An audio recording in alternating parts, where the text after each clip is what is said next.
a lot of people are telling me that if you want to buy a house, there's no point going to London for it. Go outside of London. What's your thoughts on that? You got to make that sacrifice. But a lot of people, they don't want to leave London because they're leaving all their friends and family behind. I'm saying these are the same people that are talking rubbish about you behind your back.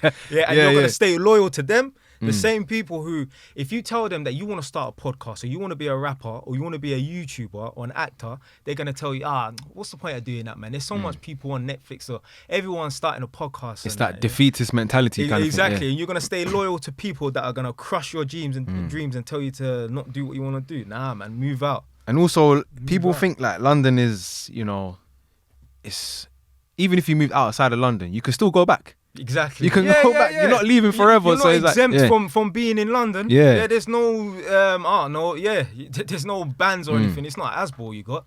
You can come back. Exactly. But why do you say people should look for somewhere else out of London? What's the reason for that? Financial, better way of living? Yeah. If I could buy properties in London, I would. But I can't afford to buy as much property as I can at this rate. Yeah. I'm in London, so I have to go outside. I went outside. So you've spoken a bit about, on your TikToks and your YouTube, you've spoken a bit about your situation with properties and renting them out.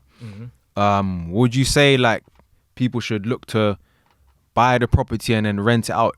Is that like a lucrative thing for people nowadays, or because a lot of people are just renting now and just living like that? Yeah, so this is like my advice to people who are like living at home. Yeah, let's say you're a young person living at home and you've got a good relationship with your mum and dad. They're not ripping you off for £500 a month for rent. Yeah, they're charging you a decent amount, maybe $250 or nothing. Yeah.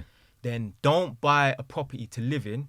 Buy a buy to let. Because if you buy a property to live in, I don't want to use the L word, the liability and that, or I don't want to use the L word and that, but it is slightly a liability because you're paying and you're not making no money off it. Yeah. So you're better off buying a property that's going to bring you back a return. Now, that's for someone who lives at home with their parents, is able to save up money and buy a property because obviously they're living at home and they've got a good relationship with their parents. But let's say, they're already out of their yard. They're living on their own, whether it's a council house or paying rent, then go and buy a property to live in.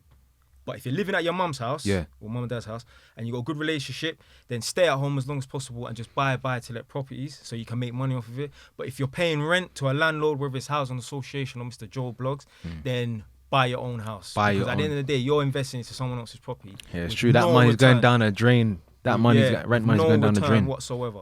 So that's my advice. That makes sense.